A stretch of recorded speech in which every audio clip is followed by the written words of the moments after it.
Doctor প্রতিদিন আমাকে কোনো না কোনো শাক খেতে বলেছে। এই জন্য মা রোজ শাক কেটে বেছে একেবারে পাঠিয়ে দেয়। আজকে তো অনেকটাই শাক পাঠিয়েছে। এই শাকটার নাম ঠিক আমি জানি না, তোমরা যদি কেউ জানো একটু কমেন্টস করে জানিও।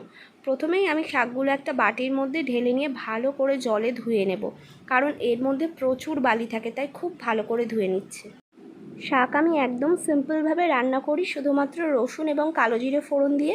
তাই কয়েক টুকরো রসুন ছাড়িয়ে নিচ্ছি, তারপর এগুলোকে গ্রেটারে ভালো করে গ্রেট করে নেব।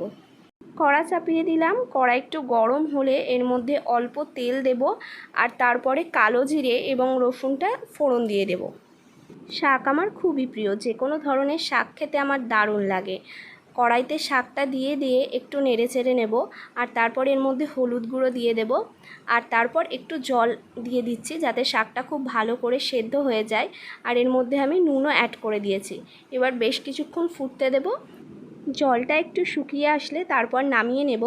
আমার শাক রান্না রেডি হয়ে গেছে, আর এটা কিন্তু আমাদের শরীরের জন্য খুবই ভালো।